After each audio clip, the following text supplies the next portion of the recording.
et tous, j'espère que vous avez passé un bel été. Écoutez, dans tous les cas, c'est la rentrée et en termes politiques, elle démarre sur les chapeaux de roue avec une conférence de François Bayrou qui nous annonce qu'il s'en remet à la confiance du gouvernement et qui de fait nous annonce qu'il ne sera plus Premier ministre après le 8 septembre. Alors, il faut qu'on décrypte quand même ensemble cette situation. En plus, je reçois énormément de questions et donc j'ai décidé d'y répondre une par une. Mais je voulais commencer par une chose très très simple, élémentaire. François Bayrou, oui c'est sûr, ne sera plus Premier ministre le 8 septembre, mais il y a une grosse question qui se pose, c'est qu'est-ce qu'on va faire après? Et ça tombe bien, on a 13 jours pour y travailler, chers partenaires du NFP. Première question, est-ce qu'il va y avoir une dissolution?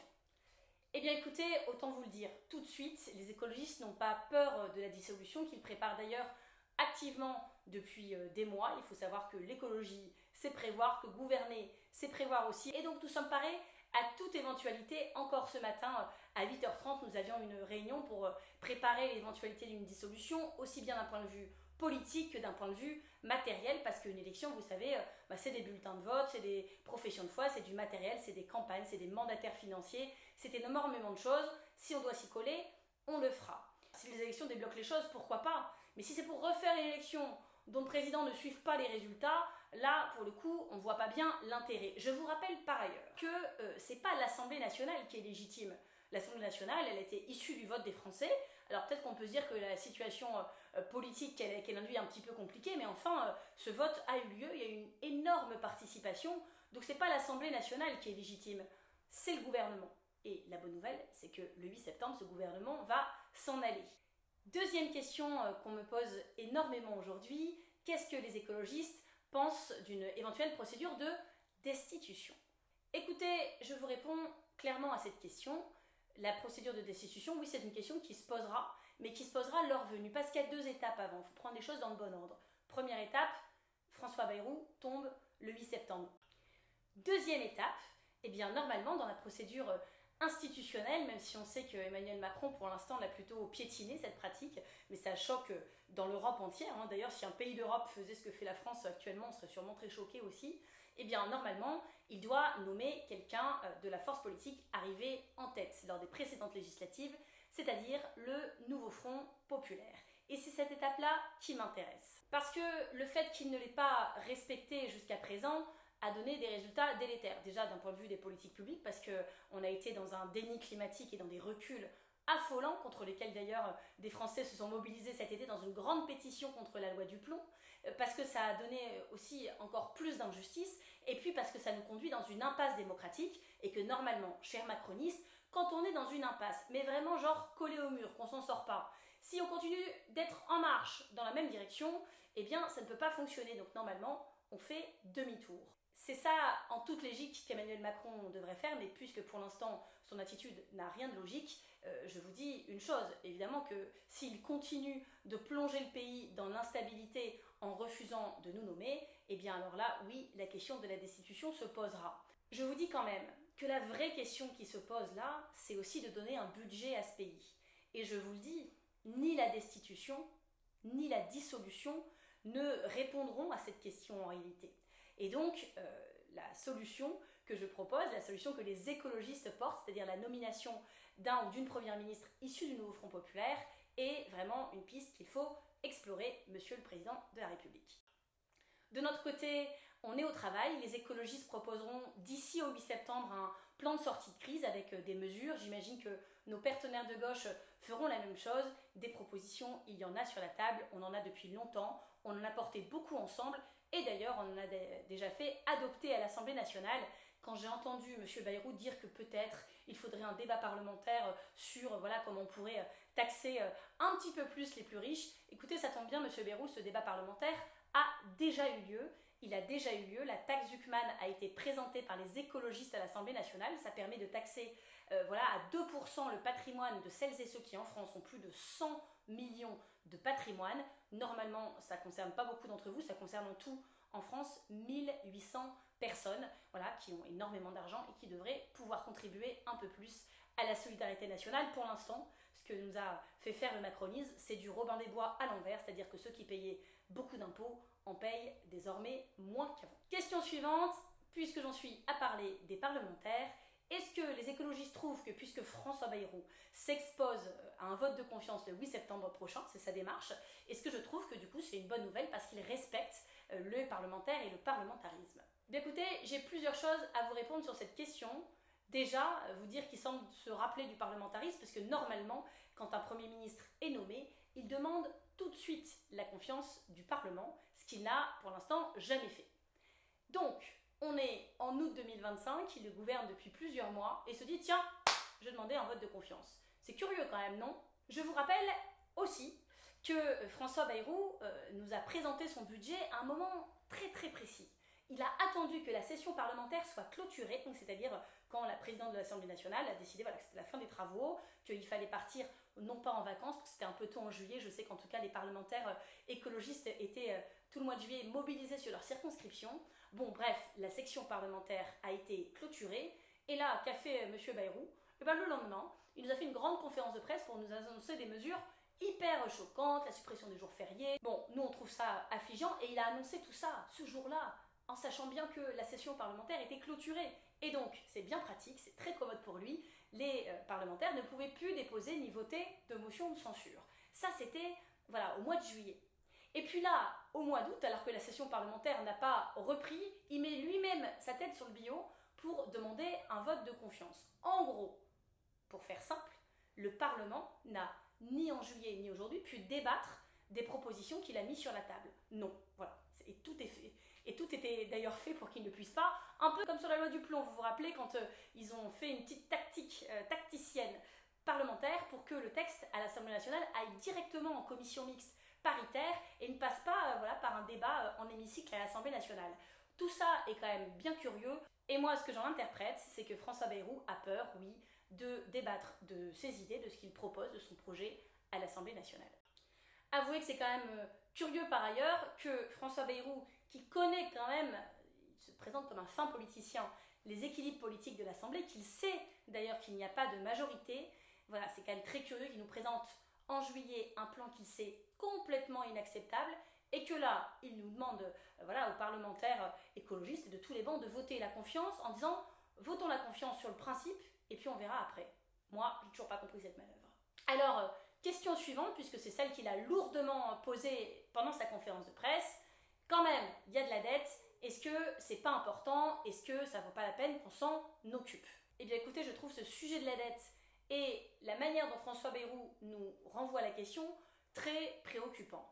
On va se remettre en 2017. Emmanuel Macron devient président, il nomme un premier gouvernement, et à ce moment-là, la dette en France est de 2000 milliards d'euros. Nous sommes quelques années plus tard, et la dette est de 3000 milliards d'euros. La dette est donc passée de 2000 milliards d'euros à 3000 milliards d'euros pendant que les macronistes étaient au pouvoir. Donc il faut arrêter de nous regarder comme ça en hémicycle, de faire des conférences de presse pour dire c'est votre responsabilité, trouvez des solutions. Mais enfin, c'est quand même toi qui nous as amenés là, donc arrête de faire semblant que tu n'y es pour rien et que depuis 7 ans, vous ne faites que chercher des solutions. Ça n'est pas vrai. Et qui le montre notamment? Eh bien écoutez, la Cour des comptes. Et la Cour des comptes, quand même en termes de crédibilité, normalement c'est assez solide. Et qu'est-ce que dit la Cour des comptes? Eh bien elle dit, comme les partis de gauche et écologistes depuis des mois et des années, elle dit que ce gouvernement a mené ce qu'on appelle une politique de l'offre. C'est-à-dire qu'ils ont supprimé des impôts pour les plus riches. Quel montant ça représente? Ben écoutez, on estime que chaque année, et là aussi c'est un chiffre de la Cour des comptes, on estime que chaque année, ils ont retiré 40 milliards d'impôts aux plus riches. Comment je calcule ce chiffre? Je ne prends pas en compte par exemple la taxe d'habitation.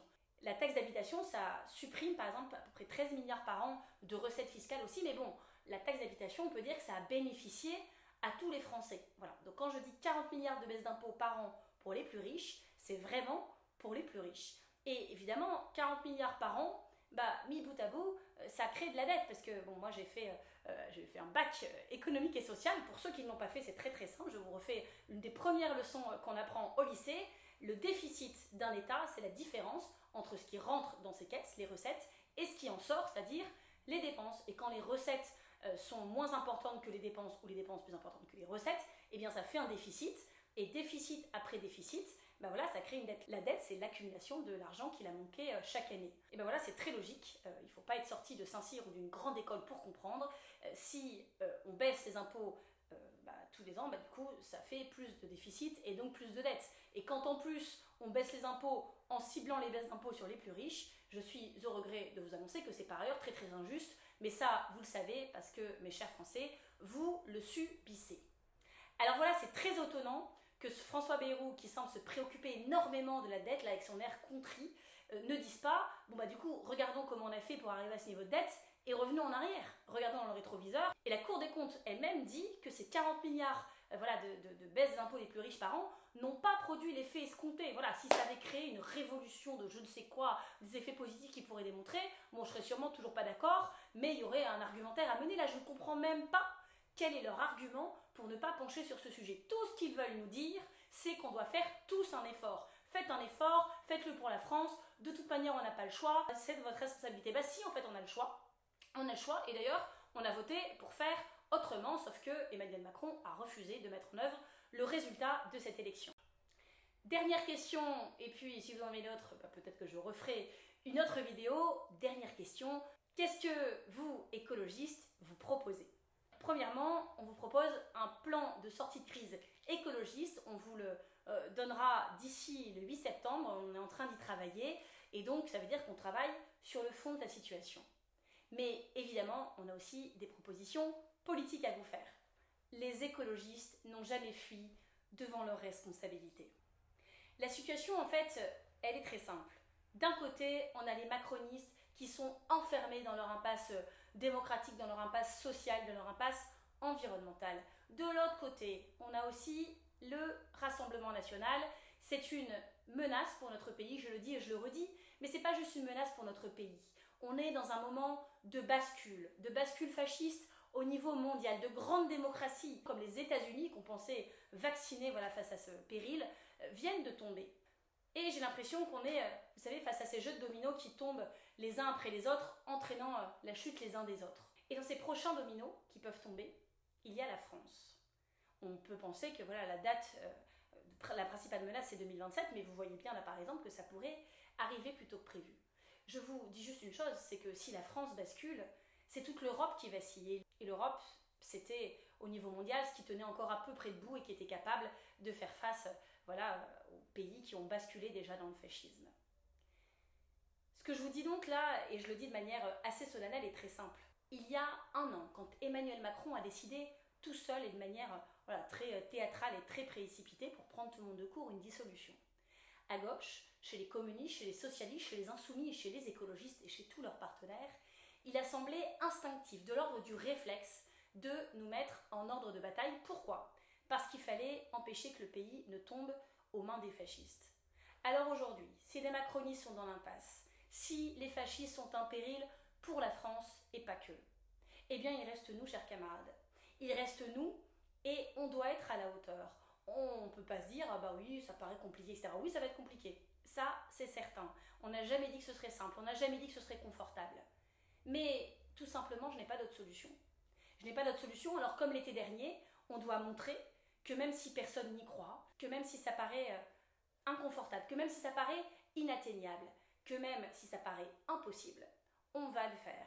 J'ai écrit sur mon bureau, juste derrière vous, parce que je suis dans mon bureau là en ce moment à Hénin-Beaumont, cette phrase que je cite souvent.